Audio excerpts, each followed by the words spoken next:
Hello, Namaste, welcome back to SP Basic Learning Classes. So, today is the first day of basic class. So, there are totally 4 subjects: Maths, English, Kannada, Hindi. Okay. So, for Hindi, ಅಂದರೆ ಕನ್ನಡ ಏನಿದೆಯಲ್ಲ, for Hindi 3 line notebook you need. 3 line notebook ಬೇಕಾಗುತ್ತೆ. ಆಮೇಲೆ ಕನ್ನಡಕ್ಕೆ 1 line notebook to practice. 1 line notebook is needed. ಮತ್ತು ಇಂಗ್ಲೀಷ್ಗೆ 4 line notebook ಬೇಕಾಗುತ್ತೆ. Mathematics square line notebook.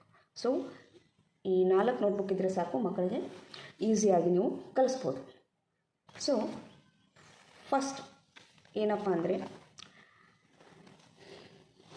ಮಕ್ಕಳಿಗೆ ಹೇಗೆ ಬರೆಸ್ಬೇಕು ಅನ್ನೋದು ಫಸ್ಟ್ ಬೇಕಾಗುತ್ತೆ, ಹೌದಾ? Method, how to write, how to practice.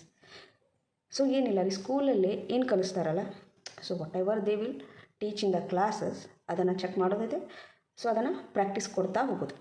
So ಅದೇ ರೀತಿ ನಾವು ಪ್ರಾಕ್ಟೀಸ್ ಕೊಡ್ತಾ ಹೋದರೆ ಏನಿದೆ, ಮಕ್ಕಳಿಗೆ ಇನ್ನೂ ಈಸಿ ಆಗುತ್ತೆ.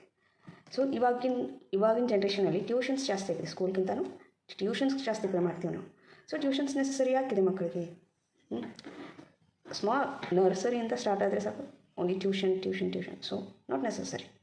ಮನೆಯಲ್ಲಿ ನಾವು 1 ಅವರ್ ಅಥವಾ ಹಾಫ್ ಆನ್ ಅವರ್ ಮಕ್ಕಳಿಗೆ ಏನು ಮಾಡಿಸಿದ್ದಾರೆ ಅಂತ ತೆಗೆದು ನೋಡಿದ್ರೆ, ಅದನ್ನೇ ನಾವು ಮನೇಲಿ ಪ್ರಾಕ್ಟೀಸ್ ಮಾಡಿಸಿದ್ರೆ ಸಾಕು.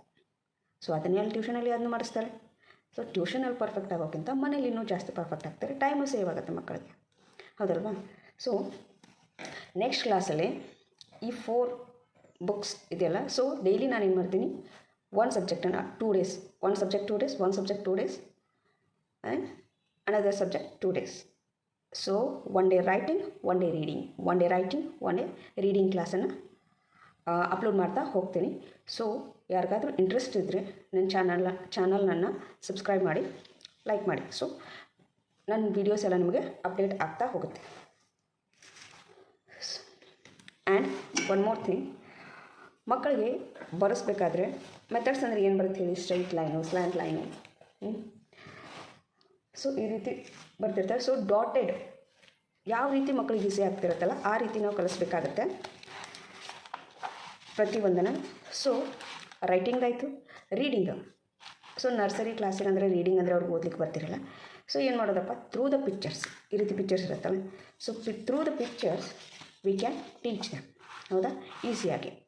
ಈ ವರ್ಡ್ಸನ್ನು ತೋರಿಸೋ ಬದಲು ಏನು ಮಾಡೋದು, ಪಿಕ್ಚರ್ಸನ್ನು ತೋರಿಸೋದು ಅವ್ರಿಗೆ. ಸೊ ಪಿಕ್ಚರ್ಸ್ ನೋಡಿದ ಕೂಡಲೇ ಅವ್ರಿಗೇನೆ ಜಾಸ್ತಿ ಜ್ಞಾಪಕ ಉಳಿಯುತ್ತೆ. ಹಾಂ, ಸೊ ಇದನ್ನು ನೋಡಿದ್ವಾ, ಅ ಅಂದರೆ ಅರಸ, ಆನೆ, ಈ ಇಲಿ. So we have to close this. ಇದನ್ನು ತೋರಿಸೋ ಅವಶ್ಯಕತೆನೇ ಇಲ್ಲ ಮಕ್ಕಳಿಗೆ. First nursery, only for nursery I am telling you, only through the pictures we have to ಏನು ಮಾಡ್ಬೇಕು, ಅವ್ರಿಗೆ ನೆನಪನ್ನು ಇಟ್ಕೊಳ್ಳೋ ಹಾಗೆ ರಿಪೀಟ್ ಆಗಿ. ಸೊ 1 ಡೇ, ಇಫ್ ಈ is a first day learning, 1, 2 to 3 times enough. Practice ಮಾಡಿಸ್ತಾ ಹೋಗೋದು ಅದೇ ರೀತಿ ಪೂರ. ಸೊ ಆಮೇಲೆ 5 ಫ್ಲವರ್ಸನ್ನು ಹೇಳೋದು. So only by seeing the pictures they have to identify. So ಅವ್ರಿಗೆ ಅವಾಗ ಓದೋ ಅಷ್ಟೊಂದು ಇದೂ ಇರೋದಿಲ್ಲ. ಸೊ ಹಾಗಾಗಿ ಸೊ ಪಿಕ್ಚರ್ಸ್. ಸೊ ಈ ರೀತಿ ಇದ್ದರೆ ಲೋಟಸ್, ಸೊ ಈ ರೀತಿ ಇದ್ದರೆ ಸನ್ಫ್ಲವರ್. ಸೊ ಇದನ್ನು marigold, lily, roses, hibiscus. So ಈ ರೀತಿ ಅವ್ರಿಗೆ ನಾವು ಹೇಳ್ತಾ ಹೋದಾಗೆ ಅವ್ರು ರಿಪೀಟ್ ಮಾಡ್ತಾ ಹೋದಾಗೆ ಏನಾಗುತ್ತೆ ಹೇಳ್ರಿ, ಅವ್ರಿಗೆ ಮೈಂಡಲ್ಲೇ ಪ್ರಿಂಟ್ ಆಗಿಬಿಡುತ್ತೆ. ಹಾಂ, ಸೊ ಇದಂದರೆ ಇದು. ಸೊ ಈಗ ಫಾರ್ ಎಕ್ಸಾಂಪಲ್ ಆ್ಯನಿಮಲ್ಸ್, ಪ್ರಾಣಿಗಳು. ಕಾಡು ಪ್ರಾಣಿ ಅಂದರೆ ಯಾವುವು? ಕಾಡಲ್ಲಿರೋಗೆ ಕಾಡು ಪ್ರಾಣಿ. ಸೊ ಇಂಗ್ಲೀಷಲ್ಲಿ ಅದಕ್ಕೆ ಏನಂದರೆ ವೈಲ್ಡ್ ಆ್ಯನಿಮಲ್ಸ್. ಫಾರ್ ಎಕ್ಸಾಂಪಲ್ ಈ ರೀತಿ ಇದ್ದರೆ ದಿಸ್ ಇಸ್ ಅ ಲಾಯನ್. ಕನ್ನಡದಲ್ಲಿ ಏನಂತಾರೆ? ಸಿಂಹ.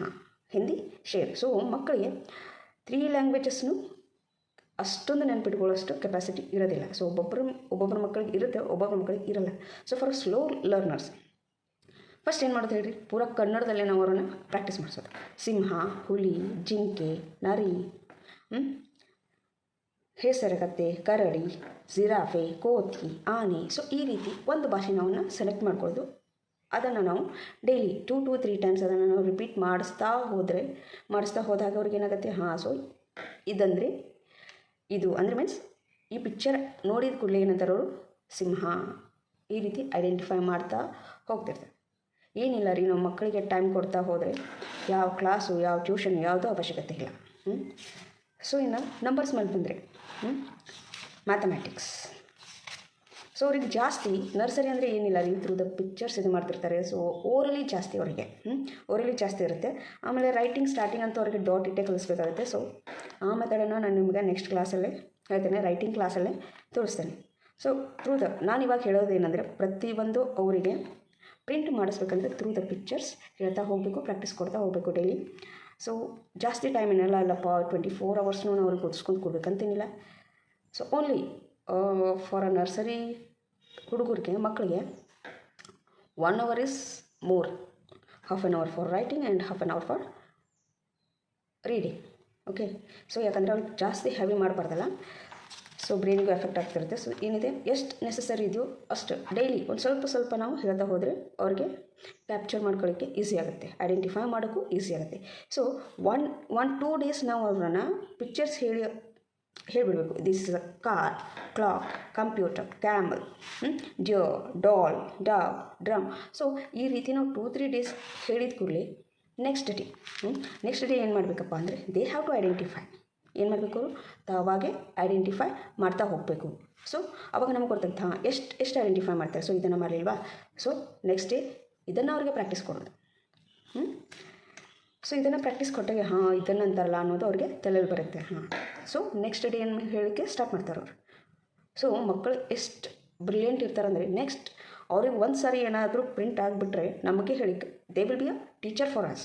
ನಮಗೆ ವಾಪಸ್ ಹೇಳಿಕ್ಕೆ ಸ್ಟಾರ್ಟ್ ಮಾಡ್ತಾರೆ ಅವರು, ನಮಗೆ ಕಲಿಸ್ಲಿಕ್ಕೆ. ಅಷ್ಟೊಂದು ಏನಿರ್ತಾರೆ ಅಂದರೆ ಅವ್ರಿಗೆ ಅಷ್ಟು ಕೆಪಬಿಲಿಟಿ ಇರುತ್ತೆ ಅಂತ. So this is the age ಅವ್ರಿಗೆ. ಅಂದರೆ ನರ್ಸರಿ ಅಂದರೆ LKG UKG ಇಲ್ಲಿ ಫೌಂಡೇಶನ್ ಒಂದು ಕರೆಕ್ಟಾಗಿ ಕುಂತ್ರೆ ಮುಂದೆ ಅವರು ಈಸಿಯಾಗಿ ಹೋಗ್ತಾರೆ. ಸೊ ನಾವು ಈ ಟೈಮಲ್ಲಿ ನೆಗ್ಲೆಕ್ಟ್ ಮಾಡೋದಕ್ಕೆ ಬರಲ್ಲ. So we have to take care of the childrens. So thank you for watching the video. ಕೇಳಿದ್ದಕ್ಕೆ ಧನ್ಯವಾದ. ಸೊ ನೆಕ್ಸ್ಟ್ ಕ್ಲಾಸ್ ಏನಾದರೂ ಬೇಕಾದರೆ ಲೈಕ್ ಆ್ಯಂಡ್ ಸಬ್ಸ್ಕ್ರೈಬ್ ಮಾಡಿ. You will get my videos. Okay, thank you.